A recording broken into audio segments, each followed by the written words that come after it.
l'invitation. Merci aux jeunes pour la persévérance. Et là, je vais essayer d'être rapide et pratique à la fois.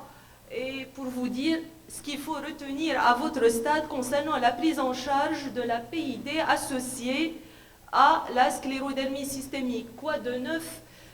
Je n'ai pas essayé d'aborder les essais thérapeutiques en cours, mais j'ai essayé d'être classique en se basant sur les derniers guidelines qui guident notre conduite pratique. Hein. Donc, en guise d'introduction, là, vous savez tous que la PID, c'est un signe primordial, pathognomonique de la pathologie. Il figure parmi les critères diagnostiques, donc, et c'est coté A2, là. Cette PID, c'est une complication majeure de la pathologie. Elle est cause principale de la mortalité. Elle se voit chez près de la moitié des patients, mais sur des séries autopsiques, elle est pratiquement quasi constante. On la voit dans 70 à 100% des cas. Donc cette PID, elle est de type PINS dans près de 80% des cas au cours de la sclérodermie. Elle est de 10% de type UUP au cours de la sclérodermie, comme vous le voyez sur ce graphique. La première question qui se pose, quand dépister une PID au cours de la sclérodermie? Donc c'est clair, là, c'est noir sur blanc, d'après les dernières recommandations des sociétés savantes. Donc il faut impérativement demander un scanner haute résolution chez tout malade diagnostiqué sclérodermie systémique. Donc ça doit figurer au bilan initial. Donc là, pour vous dire la même chose, et les recommandations, vous les voyez en haut, c'est une strong recommendation, donc il est recommandé de demander un scanner haute résolution au bilan initial. Et puis, on va bien évidemment rechercher les signes respiratoires donc, chez tout patient, et on doit demander des explorations fonctionnelles respiratoires avec les deux paramètres principaux, donc la FCV et la DLCO, en présence de plaintes de manifestations respiratoires ou en cas d'anomalie au scanner thoracique. Il faut accorder beaucoup plus d'importance chez ce sous-groupe qui a des facteurs de risque. Donc il faut dépister les malades, donc avec plus d'attention, les malades qui ont ces facteurs, notamment une durée d'évolution de la maladie qui est longue, la présence d'un taux, donc c'est le biomarqueur qui est d'individualisation relativement récente, un taux élevé de KL6 qui est une glycoprotéine qui est sécrétée par les alvéoles et qu'on voit élevée dans le sang en cas d'atteinte alvéolaire suite à cette PID. En cas de présence de SCL70, des anticorps anti-SCL70 et en cas d'une atteinte cutanée diffuse avec un score de Rodnan qui est élevé. Qu'en est-il pour les autres explorations de l'atteinte pulmonaire? Donc, il faut retenir que le LBA et la biopsie pulmonaire n'ont pas d'intérêt diagnostique. Donc, ils ne sont pas systématiques. On les demande uniquement à viser de diagnostic pour éliminer un diagnostic différentiel, notamment une hémorragie alvéolaire, une infection ou une cause néoplasique. Donc là, pour vous dire quels sont les malades, je viens de dire que le bilan doit se faire, donc le scanner haute résolution avec ou sans EFR doit se faire au bilan initial ou quand on a une maladie évolutive.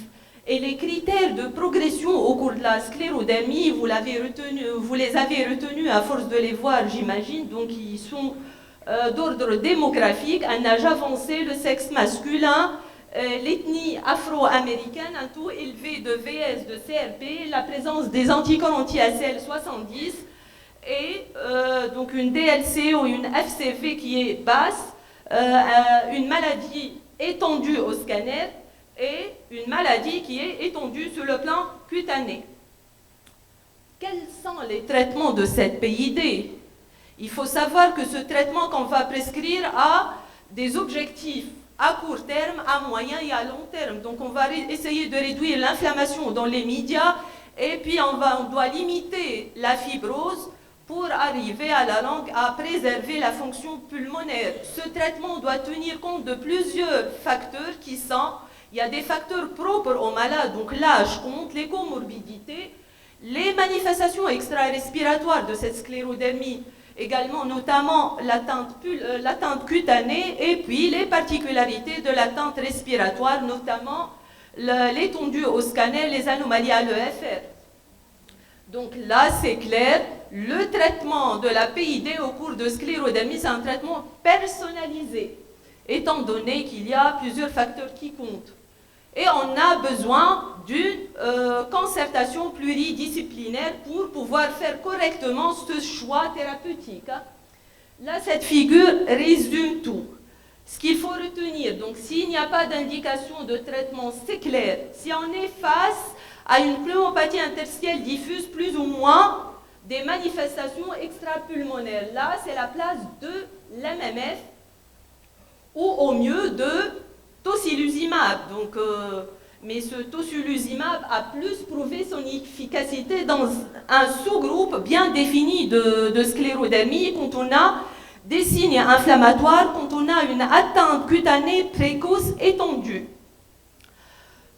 Sinon, si on est face à une fibrose qui dépasse les 10% au scanner, avec ou sans une atteinte extrapulmonaire, c'est la place de l'antifibrosant. Si on est à un haut risque de progression, et les critères de progression, vous les avez déjà vus, donc c'est la place des associations. Donc, on parle le plus d'associations. Là, c'est la place de l'OFEV avec MMF. Donc, d'après les grandes séries, je vais les exposer rapidement tout à l'heure, donc l'association a plus d'efficacité sur les volumes pulmonaires. Sinon, si on a également une maladie à haut risque de progression, c'est l'association des immunosuppresseurs. Sinon, dans les formes sévères, multisystémiques, c'est la place de l'endoxan ou rituximab. Vous le voyez là, l'endoxan, malgré que c'est une molécule très ancienne, il a encore sa place. D'ailleurs, des études récentes ont prouvé une égalité sur le plan efficacité et même tolérance par rapport à l'endoxan. Donc si on est face à une maladie progressive avec une atteinte extrapulmonaire qui n'est pas contrôlée, on n'a pas pu atteindre les objectifs thérapeutiques, là, il faut soit switcher l'immunosuppresseur, soit associer, si on est dans la monothérapie, associer un autre traitement. Si on est face à une forme pulmonaire fibrosante, à une forme fibrosante, c'est la place de l'OFEV. L'association des agents biologiques n'est pas indiquée. Et dans les formes réfractaires, au dernier recours, chose qui a ses contre-indications bien définies, c'est la transplantation pulmonaire. Sinon, il faut retenir qu'il faut essayer d'éviter au maximum les glucocorticoïdes. En ce qui concerne la cyclophosphamide qui a prouvé son efficacité, c'était le pilier de traitement de PID depuis plusieurs années. C'était le traitement de référence. Et la première étude qui a prouvé son efficacité, c'est l'étude scléroderma Lung Study 1. Mais là, on était limité par le nombre des effets secondaires qu'a cette molécule. Et là, jusque 2022, on parle encore de la place de cyclophosphamide, même comme on parle d'une efficacité similaire et même d'une tolérance qui est aussi équivalente à celle qu'on voit avec la cyclophosphamide. Sinon, là, on parle plus d'endoxan dans l'immunosuppression, donc parce que tout simplement, l'endoxan, il n'est pas dénué de risque, il a des effets secondaires beaucoup plus que l'MMF, donc là, une supériorité de l'MMF a été prouvée par rapport à l'endoxan dans cette étude, et en pratique, donc, il faut essayer dans la mesure, si cette molécule, elle est bien tolérée, et si elle est disponible, on peut prescrire les 3 grammes par jour d'MMF et au mieux associer l'MMF au rituximab dans les formes extensives à haut risque de progression. Par rapport au rituximab, c'est clair, l'efficacité elle est démontrée sur plusieurs travaux sur les volumes respiratoires. Et là, une autre étude qui est publiée en 2025, on a essayé de comparer l'effet rituximab par rapport à l'endoxan. Et là, on a une efficacité, une tolérance similaire par rapport à l'effet sur les volumes respiratoires et par rapport à la fréquence des effets secondaires. Donc mais là, vous voyez qu'en matière de sclérodermie, on est limité par le nombre des malades qui sont inclus dans ces études. Donc uniquement 20 par rapport à 30 patients qui ont été comparés. Tocilizumab a prouvé son efficacité dans 2 essais principalement, et l'efficacité en matière d'atteinte pulmonaire type PID a été confirmée à travers cette étude, donc et à travers l'étude de sous-groupe qui a une atteinte cutanée diffuse, précoce et active. Donc c'est les recommandations même qui figurent dans les derniers guidelines. En ce qui concerne les antifibrosants, donc l'OFEV, la première étude en matière de sclérodermie qui a prouvé l'efficacité de l'OFEV et surtout sa supériorité par rapport quand il est associé à la MMF par rapport à sa prescription en monothérapie. Donc c'est les C56 qui a prouvé une efficacité supplémentaire de l'association MMF-OFEV, comme vous le voyez là dans ce graphique, et vous voyez qu'on a quand même il y a une nette amélioration des volumes respiratoires dans le groupe qui reçoit l'association.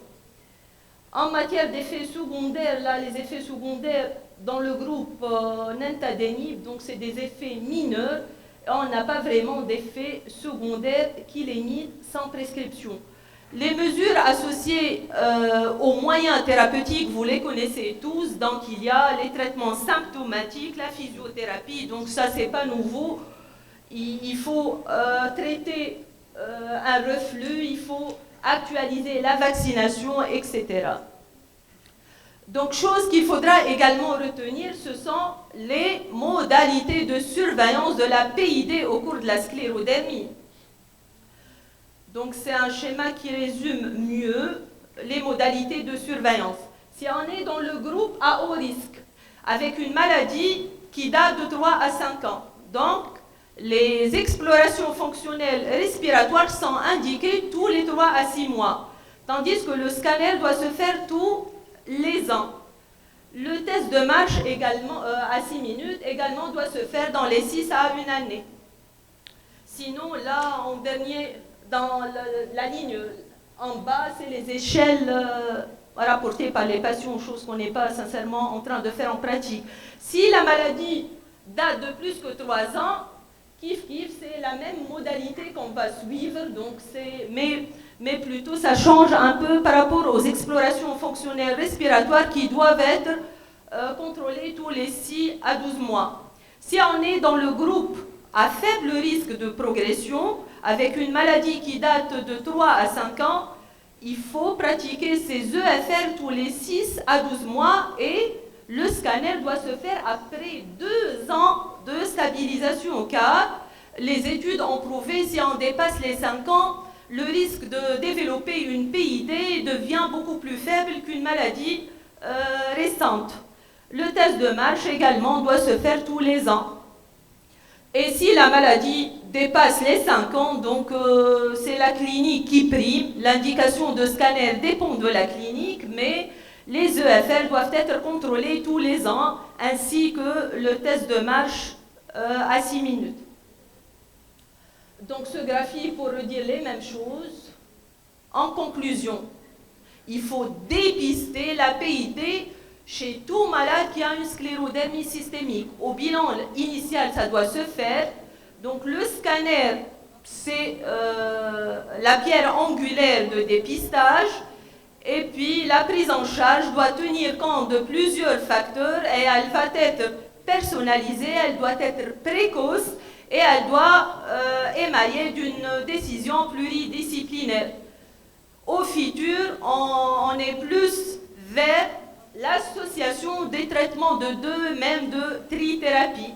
Et là, la surveillance régulière est indiquée dans toutes les formes en appliquant le schéma que je viens d'exposer. Merci.